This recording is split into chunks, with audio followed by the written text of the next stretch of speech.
Halo semuanya, nama gue Mimin Swalu. Gue mau jelasin lagi asal-usul Delaglante atau lebih kalian kenal dunia Isekai Takuya.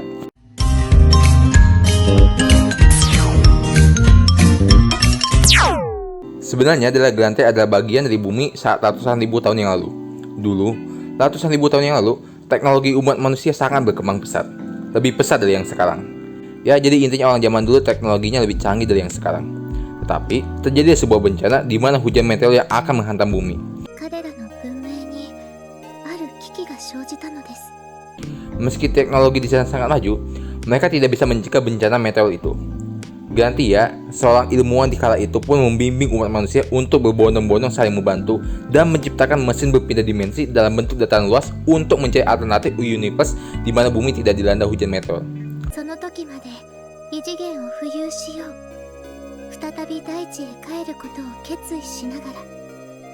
Inilah asal-usul efektor Takuya. Tetapi takdir bumi untuk dihantam meteor itu sudah mutlak dari Tuhan dan tidak ada bumi yang selamat dari hujan meteor.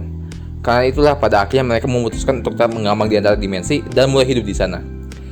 Mereka menciptakan udara buatan, air buatan, bahkan matahari buatan. Tetapi hidup di antara dimensi memberikan sebuah dampak buruk pada mereka.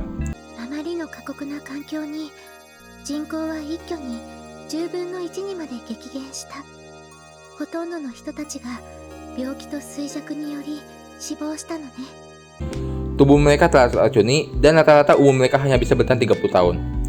Grantia pun pada akhirnya melakukan percobaan untuk mengubah bentuk tubuh struktur manusia demi bisa bertahan hidup di celah dimensi.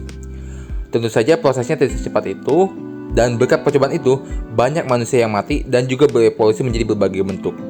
Kehilangan akal manusianya dan menjadi alien di alam sana. Pada akhirnya, setelah melewati berbagai percobaan, akhirnya Grantia berhasil. Pertama, Grantia memendekkan umur manusia dari bayi menjadi dewasa. Semuanya dilakukan supaya manusia bisa lebih cepat berkembang biak dan mempertahankan ras manusia.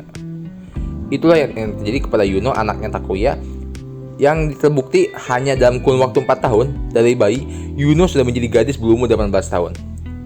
Grantia memangkas 14 tahun umur manusia supaya setidaknya mereka bisa mati dalam bentuk tubuh usia 44 tahun. Tetapi masalah baru pun kini muncul kembali. Delaglante ada mesin. Sudah pasti akan ada masa di mana mesin itu pasti akan rusak dan jatuh. Grantia sudah memperkirakan bahwa 400 tahun ke depan Grantia akan jatuh kembali ke bumi. Dan benar saja, Delaglante benar-benar jatuh 400 tahun kemudian. Tidak ada yang bisa mencegahnya, bahkan Grantia sekalipun. Tetapi, bukan berarti tidak ada cara untuk menyelamatkan umat manusia. Dengan menggunakan alat efektor, Grantia terus mengulang sejarah.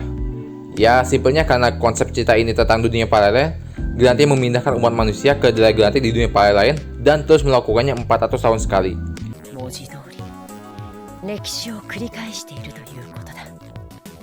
Tetapi takdir Grantia jatuh itu sudah benar-benar terjadi dan telah lama terkubur jauh di kota Sakaimachi, tempat tinggal Takuya. Untuk terus membuat umat manusia Grantia terus berpindah dari dimensi Delaglante ke dimensi Delaglante lain, Grantia menanamkan kesadarannya sendiri pada jantung mesin Delaglante, dan setiap 400 tahun sekali, keturunan perempuannya harus menyerahkan tubuhnya untuk menjadi inang baru Grantia dan menyelamatkan Delaglante. Bumi pun terkena dampaknya, yakni fenomena 400 tahun sekali, di mana teknologi umat manusia di bumi selalu berkembang pesat setiap 400 tahun sekali. Itu semua bukan karena tidak lain, karena setiap 400 tahun sekali, para manusia di Delaglante dan manusia di bumi bisa saling berhubung. Kodai Arima, alias bapaknya Takuya, menyadari itu dan memulai perjalanannya di sana di dunia Delaglante 400 tahun lebih awal dari Takuya. Kodai Arima bertemu dengan Miko, lalu jatuh cinta setelah melahirkan Takuya. Singkat aja, Kodai Arima menyadari entitas jahat yang merasuki Ryujochi, teman baiknya, dan memulai rencana untuk mempercepat terhubungnya Delaglante dan bumi dengan cara mengirimkan alat efektor kepada Takuya. Demi menyelamatkan Delaglante dan bumi, Kodai Arima mempertaruhkan segalanya kepada anaknya. Ia menempatkan berbagai bola petambata di berbagai bumi paralel untuk membuat Takuya paham akan betapa berbahaya entitas Ryujochi yang juga akan membantunya memahami cara mengalahkan Ryujochi. Ya, secara garis besar beginilah fondasi cerita Kono Yona no Hate. Ya, sekian dan terima kasih.